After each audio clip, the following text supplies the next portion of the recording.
magsiawit kayo sa Panginoon, buong sandaigdigan. Awitan ang Panginoon at purihin ang kaniyang ngalan. Ipahayag ang kanyang pagliligtas sa lahat ng panahon. Magsiawit kayo sa Panginoon ng isang bagong awitin. Magsiawit kayo sa Panginoon, buong sandaigdigan. Sa ngalan ng Ama at ng Anak at ng Espiritu Santo. Amen. Sumainyo ang Panginoon. At sumayo rin. Aminin natin ang ating mga kasalanan upang tayo ay maging marapat gumanap sa banal na pagdiriwang. Panginoong Jesus, binigyan mo kami ng bagong buhay.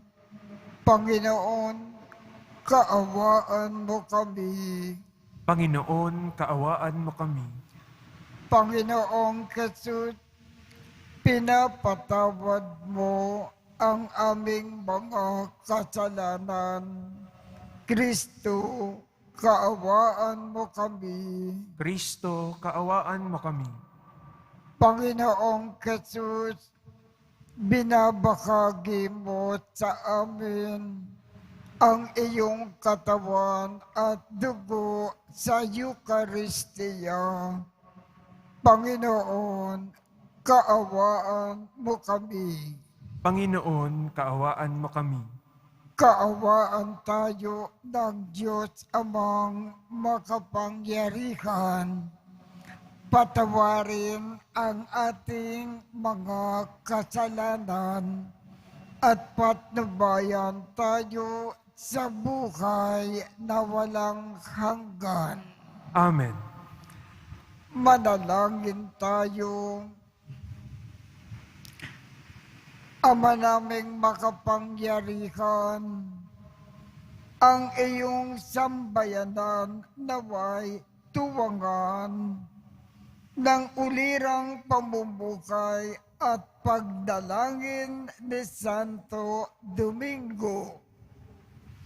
Maging tagapagtaguyod nawa sa aming katapatan sa iyo, ang namuhay bilang tagapangaral ng maaasahang katotohanan mo. Sa pamamagitan ni Jesucristo, kasama ng Espiritu Santo, magpasawalang hanggan. Amen. Magsiyo po muna ang lahat. Pagbasa mula sa aklat ni Propeta Ezekiel. Ikalimang araw noon ng ika-4 na buwan ng ika-5 taon ng pagkatapon kay Haring Joaquin. Ako na saserdote at anak ni Buzi ay nasa Kaldea sa baybay ng Ilog Kibar nang kausapin ng Panginoon. Nang ako'y tumingala, naramdaman ko ang malakas na hanging nagmumula sa hilaga at nakita ko ang makapal na ulap na naliligid ng liwanag. Tuwing kikidlat, may isang bagay na kumikislap, parang makinang na tanso. Sa sentro ng bagyong ito, may 4 na nilalang na buhay na anyong tao. Nang sila'y lumipad, parang lagaslas ng malaking baha, ang dinig ko sa pagaspas ng kanilang mga pakpak. Parang ugong ng tinig ng Diyos na makapangyarihan sa lahat. Parang ragasa ng isang malaking hukbo. Nang sila'y tumigil, Ibinaba nila ang kanilang mga pakpak at mula sa ibabaw ng bubungan, narinig ang isang malakas na tinig. Nang tumigil nga ng paglipad ang 4 na nilalang, binayaan nilang nakalaylay ang kanilang mga pakpak. Sa ibabaw ng bubungan, naroon ang tila tronong yari sa sapiro at may nakaupong animoy tao. Mula sa baywang nito pataas ay may nagniningning na tila makinis na tanso. Sa ibabaw naman ay may nakapalibot na apoy na nakasisilaw na ang kulay ay parang bahaghari. Ganyan ang katulad ng kaningningan ng Panginoon. Ang salita ng Diyos. Salamat sa Diyos. Ang kadakilaan ng Diyos sa lupa't langit ay lubos. Ang kadakilaan ng Diyos sa lupa't langit ay lubos. Purihin ang Diyos nitong kalangitan. Kayo sa itaas, siya'y papurihan. Ang lahat ng anghel, magpurit magdiwang, kasama ang hukbo, roong karamihan. Ang kadakilaan ng Diyos sa lupa't langit ay lubos.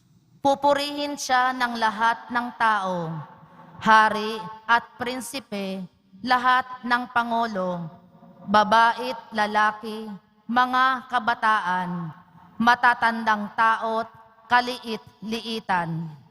Ang kadakilaan ng Diyos sa lupa't langit ay lubos. Sa ngalan ng poon, lahat ay magpuri. Ang kanyang pangalay, pinakamaigi. Sa langit at lupay, walang kasimbuti. Ang kadakilaan ng Diyos sa lupa't langit ay lubos. Siyang nagpalakas sa sariling bansa, kaya pinupuri ng piniling madla. Ang bayang Israel, mahal niyang lubha. Ang kadakilaan ng Diyos sa lupa't langit ay lubos. Magsitayo na po ang lahat.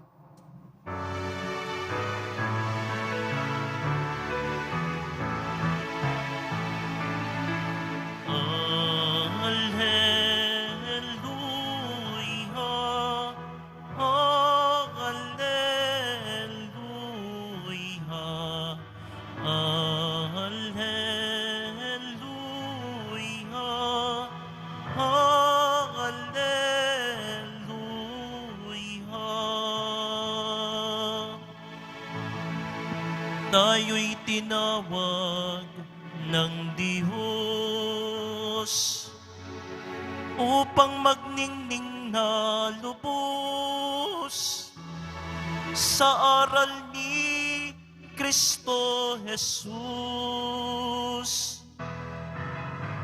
Alleluia, Alleluia, Alleluia,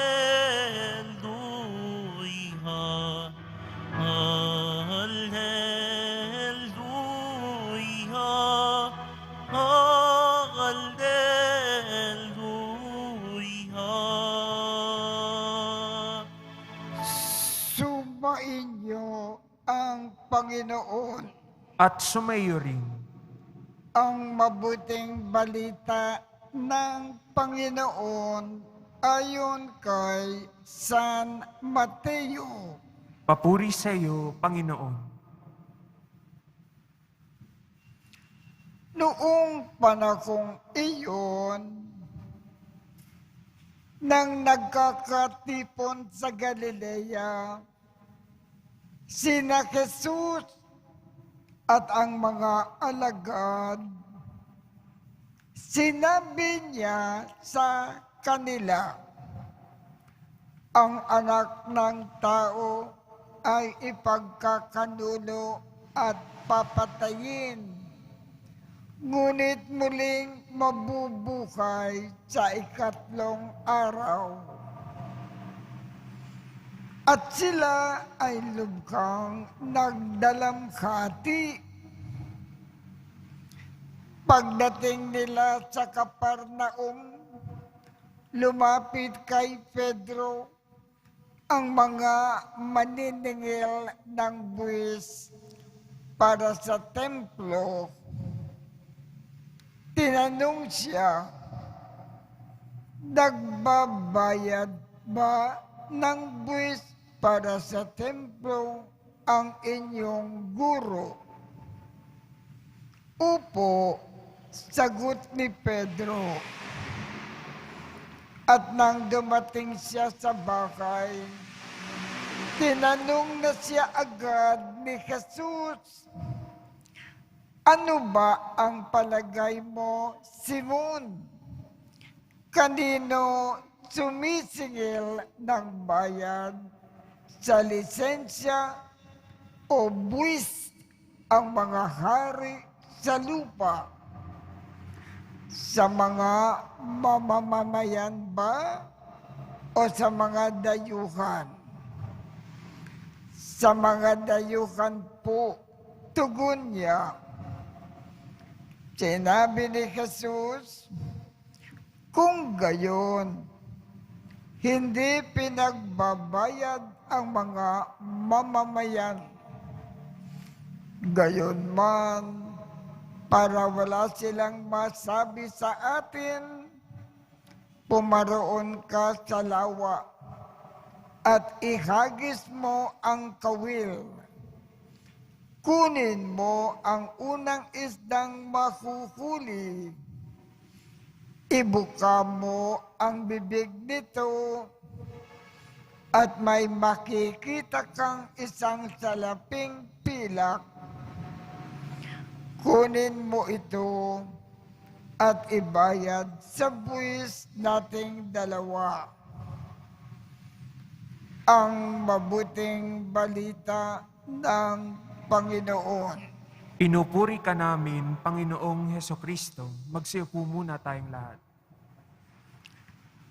Ang ating Panginoong Jesus, gusto niyang magbayad ng buwis sa templo. Pero wala siyang kapera-pera. Paano nagkaroon ang Panginoon ng pera para ibayad sa buwis sa templo? Ang Panginoon, naging kaugalian niya na kung siya ay may kailangan, kinakausap niya ang Diyos Ama at humihingi ng tulong sa Ama. Kaya ang ginawa ng Panginoon, nanalangin. Ang sabi sa Panginoong Diyos Ama, Ama, kailangan ko ng salaping pilak para ibayad sa buwis sa templo. Pero wala akong kapera-pera. Pwede po ba ninyo akong tulungan? Ang sinabi ng Diyos Ama sa Panginoon, manghuli ka ng isda. Ang unang isdang makuhuli ninyo, maglalagay ako ng salaping pilak. Kunin mo ito at ibayad mo yan para sa buwis sa templo. Yan ang ginawa ng Panginoon sa pamamagitan ni Pedro. Diyan sila nagkaroon ng perang ibabayad sa buwis sa templo. Ang paalaala ng Panginoon sa atin. Kung maroon tayong kailangan, manalangin din tayo sa Diyos Ama at humingi ng tulong. Ipagkakaloob ng Diyos Ama kaagad ang ating kahilingan.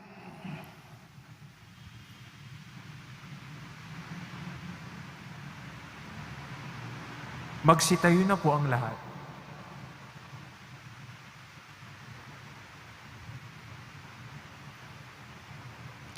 Minamahal kong mga kapatid, sa ating kahinaan at pangangailangan, dumulog tayo sa Diyos na ating dapat sundin at paglingkuran sapagkat Siya ang pinagmumulan ng lakat ng kapangyarihan sa sandaigdigan.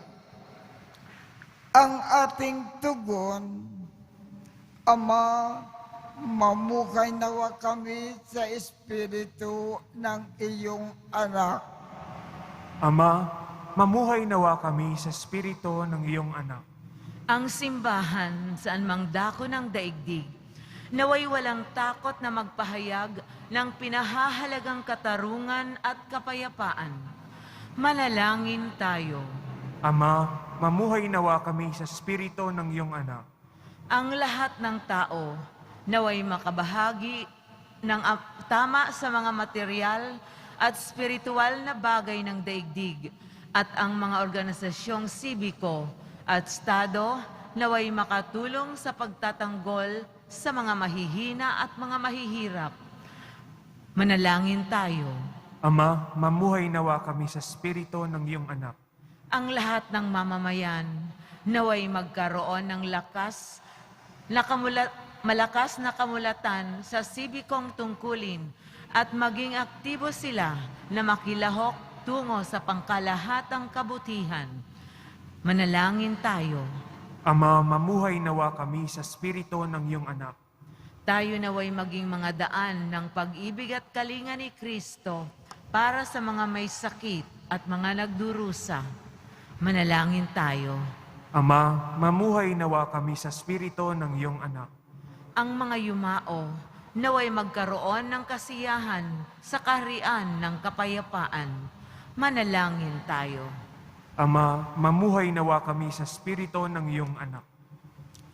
Ama ng awa, dapat nagamitin ang lakat ng talento sa lupa para sa pagsusulong na ng paghahari ng iyong katarungan, kapayapaan, at pagkakapatiran ng iyong bayan.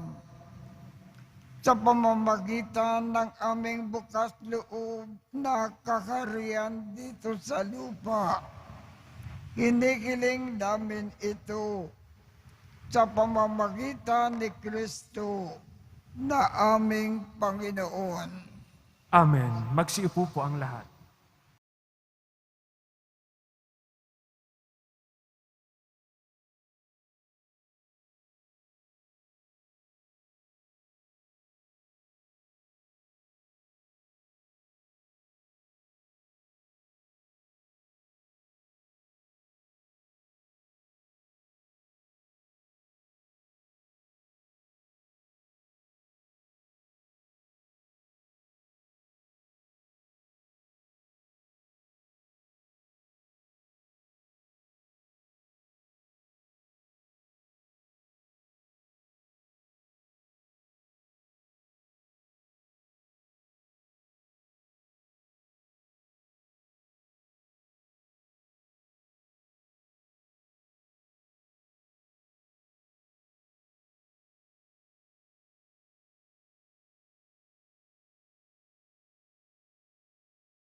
manalangin kayo upang ang pag-aakin natin ay kalugdan ng Diyos Amang makapangyarihan. Tanggapin nawa ng Panginoon itong paghahain sa iyong mga kamay, sa kapurihan niya at karangalan sa ating kapakinabangan at sa buong sambayanan niyang banal. Ama naming lumikha, ang mga iniaakin namin na panalangin ay tungkayan mo pakundangan sa pakiusap ni Santo Domingo sa katagang dulot ng pag-aaking ito. Pagtibayin mo ang mga nagtatanggol sa pananampalataya, pakundangan sa pagtatangkilik ng kagandahang loob mo. Sa pamamagitan ni Jesucristo, kasama ng Espiritu Santo, magpasawalang hanggan. Amen. Sumainyo ang Panginoon. At sumayo rin. Itaas sa Diyos ang inyong puso at diwa. Itinaas na namin sa Panginoon. Pasalamatan natin ang Panginoong ating Diyos. Marapat na siya ay pasalamatan. Ama naming makapangyarihan, tunay ngang marapat na ikaw ay aming pasalamatan sa pamamagitan ni Jesucristo na aming Panginoon. Ngayon na si Santo Domingo ay pinararangalan sa pamumuhay niyang totoong uliran at pagiging maaasahan sa panunungkulan. Kaya si Jesucristo na maaasahan sa katapatan ay inikayag sa pangangasiwa sa sambahayan. Ang malasakit ng mga ulirang tagapangasiwa noon ay nagpapatuloy magpahanggang ngayon sa mga panalangin na kanilang iniuukol kaisa ng sambayanan mo na dito ay nagtitipon.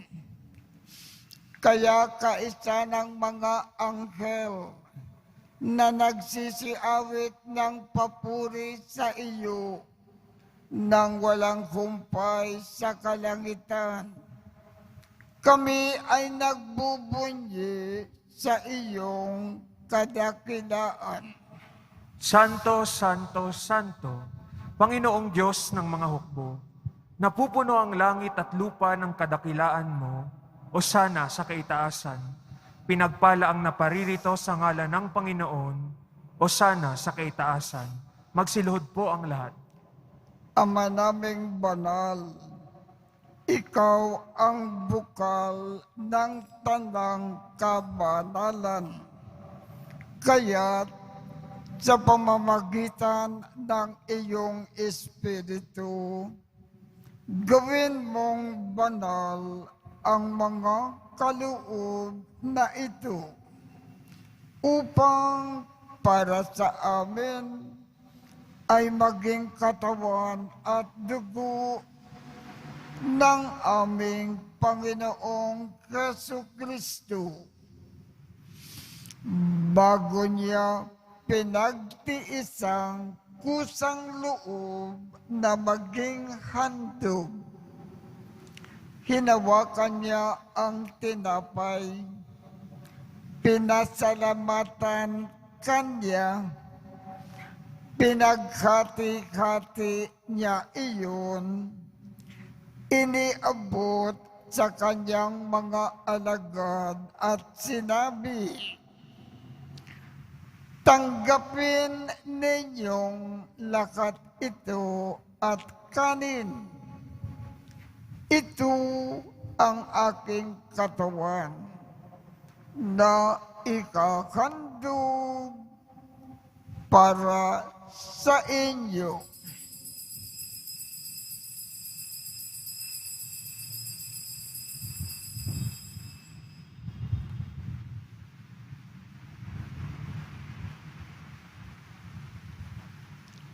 Gayon din naman, noong matapos ang hapunan, hinawakan niya ang kalis, muli kanyang pinasalamatan, iniabot niya ang kalis sa kanyang mga alagad at sinabi, tanggapin ninyong lakat ito at inumin. Ito ang kalis ng aking dugo ng bago at walang hanggang tipan. Ang aking dugo na ibubuhos para sa inyo at para sa lahat sa ikapagpapatawad ng mga kasalanan. Gawin ninyo ito sa pag-alaala sa akin.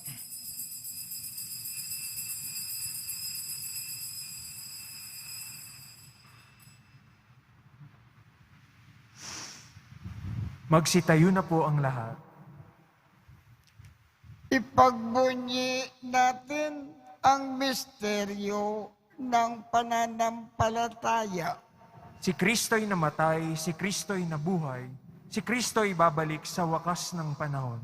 Ama, ginagawa namin ngayon ang pag-aalala sa pagkamatay at muling pagkabuhay ng iyong anak.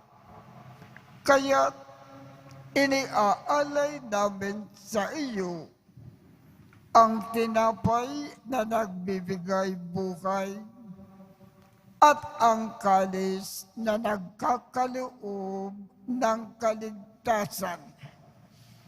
Kami ay nagpapasalamat dahil kami ay iyong minarapat na tumayo sa harap mo para maglingkod sa iyo. Isinasamo namin kaming magsasalo-salo sa katawan at dugo ni Kristo ay mabuklod sa pagkakaisa sa pamamagitan ng Espiritu Santo. Ama, lingapin mo ang iyong simbahang laganap sa buong daigdig. Puspusin mo kami sa pag-ibig. Kaisa ni Francisco, aming Papa, Jose, aming Obispo, at ng Tanang Kaparian. Alalakanin mo rin ang mga kapatid naming nahimlay nang may pag-asa na sila ay muling mabubuhay. Gayon din ang lahat ng mga pumanaw. Kaawaan mo sila at patuloyin sa iyong kaliwanagan. Kaawaan mo at pagindapatin kaming lahat na makasalo sa iyong buhay na walang wakas. Kaisa ng mahal na Birhen Maria na ina ng Diyos, ng kabiyak ng puso niyang si San Jose, kaisa ng mga apostol at ng lahat ng mga banal na namuhay dito sa daigdig ng kalugod-lugod sa iyo. maipagdiwang nawa namin ang pagpupuri sa ikararangal mo sa pamamagitan ng iyong anak na aming Panginoong Kesu Kristo. Sa pamamagitan ni Kristo, kasama niya at sa Kanya, ang lakat ng parangal at papuri ay sa iyo, Diyos Amang makapangyarihan, kasama ng Espiritu Santo, magpasawalang hanggan. Amen.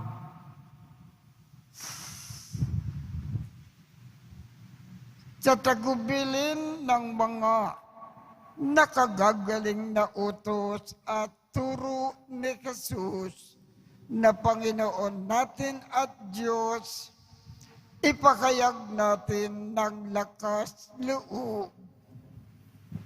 Ama namin, sumasalangit ka, sambahin ang ngalan mo, mapasa amin ang kaharian mo, sundin ang loob mo dito sa lupa para nang sa langit. Bigyan mo kami ngayon ng aming kakanin sa araw-araw at patawarin mo kami sa aming mga sala para nang pagpapatawad namin sa mga nagkakasala sa amin. At huwag mo kaming ipakintulot sa tukso at iadya mo kami sa lahat ng masama. Kinikiling namin, Ama, iadya mo kami sa lahat ng masama. Pagkalooban kami ng kapayapaan sa araw-araw. Iligtas sa kasalanan at ilayo sa lahat ng kapahamakan. Samantalang aming pinananabikan ang dakilang araw ng pagpapakayag ng tagapagligtas naming si Jesu Kristo. Sapagkat iyo ang kaharian at ang kapangyarihan at ang kapurihan magpakailanman. Amen. Panginoong Jesu Kristo, sinabi mo sa iyong mga apostol, kapayapaan ang iniiwan ko sa inyo, ang aking kapayapaan ang ibinibigay ko sa inyo. Tungkayan mo ang aming pananampalataya at huwag ang aming mga pagkakasala. Pagkalooban mo kami ng kapayapaan at pagkakaisa ayon sa iyong kalooban, kasama ng Espiritu Santo, magpasawalang hanggan. Amen. Ang kapayapaan ng Panginoon ay laging sumainyo. At sumaiyo rin. Magbigayan tayo ng kapayapaan sa isa't isa.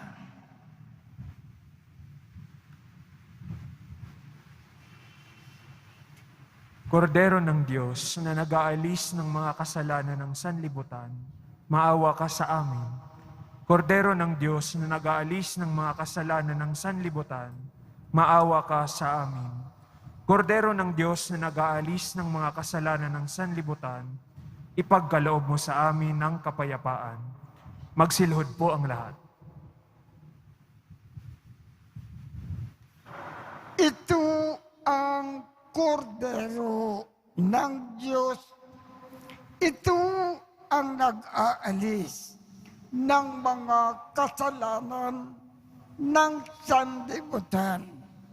Mapalad ang mga inaanyayahan sa kanyang piging. Panginoon, hindi ako karapat-dapat na magpatuloy sa iyo, ngunit sa isang salita mo lamang ay gagaling na ako.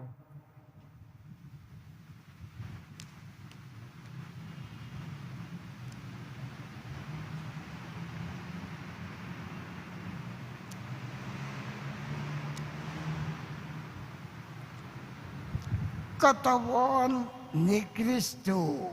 Amen.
Manalangin tayo. Ama naming mapagmahal, ang lakas na dulot ng piging mong banal.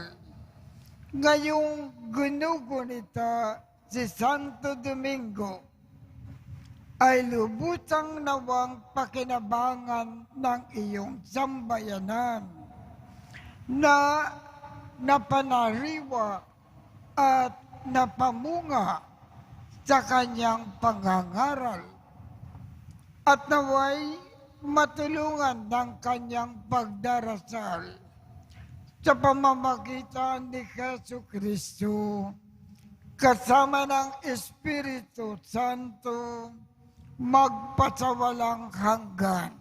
Amen. Sumainyo ang Panginoon At sumayo rin. at pagpalain kayong lahat ng makapangyarihang Diyos, Ama, Anak, at Espiritu Santo. Amen. Tapos na po ang misa, humayo tayong mapayapa. Salamat sa Diyos.